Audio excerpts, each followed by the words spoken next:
Alright, out here at the truck today. So today we're going to work on putting the toolbox on. So we're going with this style of mount. Reason for that is you can keep this piece in and have this just be in there if you want to take the toolbox off.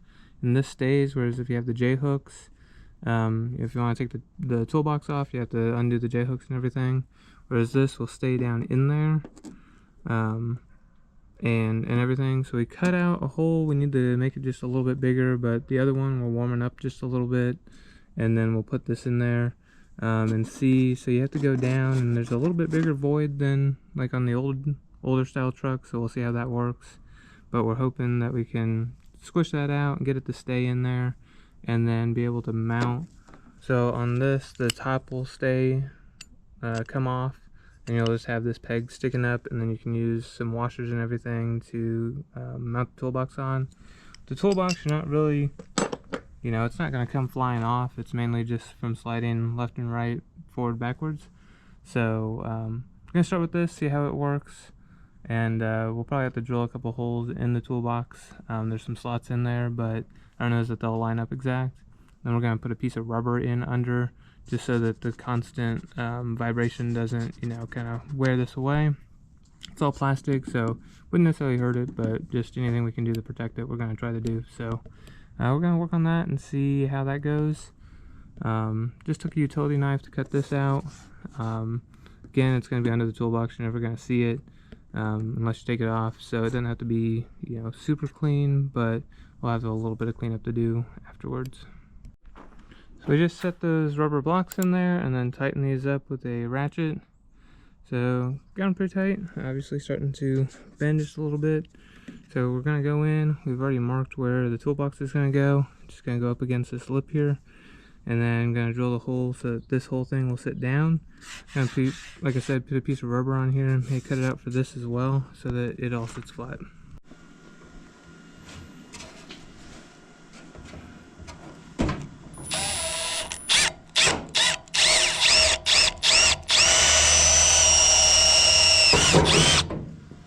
Okay.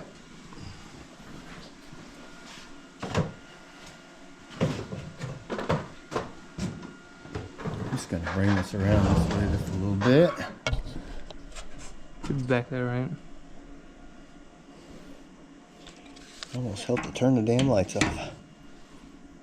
Right there.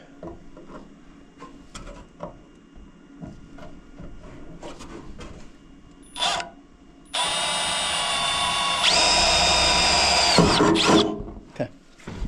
Now. Alright. So, continuing the stuff with the toolbox. So, I know I skipped some steps, but I'll kind of talk through what we did. Nothing was, super complicated. So, I showed you that we took and put those studs with the rubber block in here, tighten those up so that they'd stay, regardless of whether the toolbox is on. So basically, all we did was with that stud, we stacked up washers. So we drilled out a hole big enough that the nut that is going to stay on the truck would fit through. So drill a hole out in the toolbox that size. And then stacked up washers so we got above that nut, and then put one other washer that's a little bit smaller that would go over just the bolt, and then just put a nut on top of that and then the wrench to tighten it all down. So that's what we did on both sides. I mean, it's pretty secure that way. Again, this is an aluminum box, so it's not really going to go, it's not super heavy, but it's not going to go anywhere. Basically, you're stopping it from going forward and backwards and sliding back and forth. And with this, I think it's more than enough. I know a lot of places put the multiple J-hooks. I don't think that's necessarily needed. I think this one block, that's all we have on the other truck, and it's sufficient. So if we end up having issues, we can look at doing more, but that's how we attached it. And then just a couple other little things we did. So you can kind of see it here. Take this glove off. So there's a little piece. It's like the rollout mat you put like on the bottom of the toolboxes, but a little bit of that to put under here. So whenever you tighten this down, you actually have that little bit of cushion that it's sitting on all the way across, and that way You know, this is gonna have a little bit of vibration potentially, and that way it doesn't vibrate and kind of cause soft spots on here or worn spots. So we did that on both sides just to kind of help that. Probably not necessarily needed, but it's one of those things we wanted to go ahead and do just so you didn't end up with worn spots. And then the other thing is we have like the stick down kind of diamond looking rubber mats. Like we use them as treads on like the back of that truck, on the bumper for traction, but we put it down here just so as you set stuff in and out, you're not scuffing up the bottom metal, and then it gives it a little bit of cushion as well. So we did that in the bottom of this just as added protection, and kind of makes a little bit nicer surface long term so that it doesn't get scuffed up. And this toolbox will probably stay on there most of the time. We wanted it removable though, because you know, if you know, we have the other truck still, but if you ever need to get firewood, or you know, have a load of logs or something like that, you know, with the then limited space, you don't get near as much in here. So so basically by making it removable, you can then open up that space. It's about 20 inches this way, so you're only losing not quite, you know, 2 feet, but it still makes some difference. And just something we wanted to make removable since we're used to it on the other truck. I didn't intend for this to become a kind of comparison video, but I had to pull both trucks out to do some stuff back there, so just kind of do a quick run through so you can kind of see the height difference of the noses. Obviously that's one of the big changes, with the radiator on this needing to be so much bigger. The whole thing sits up higher,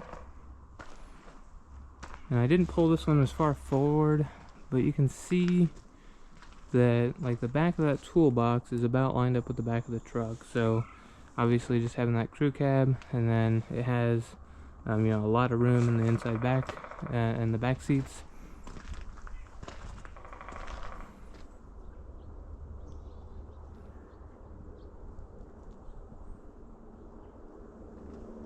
So like those mirrors are aftermarket that we put on, so they have very similar mirrors now, but originally they were chrome capped.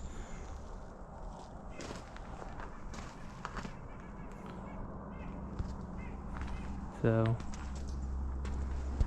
just a quick comparison here, kind of looking at the two different ones. You can see what I mean by, even with this pulled forward a little bit, about where this toolbox is, it's going to be about lined up with the back of the truck. So super long, but very nice having all that space. In this we did end up putting a fifth wheel aftermarket B&W hitch in it, whereas this one we cut out the holes in this bed mat, but has the spot where you can drop it in from the factory. So just a quick comparison looking at the two. The other thing that we like, so this is a bigger box, so it goes down a little bit further, whereas if we come over here and look at this one, it's a little bit more room between, and just without having the bed liner in there and having the spray in, it opens up a lot more room kind of inside the wheel wells and everything.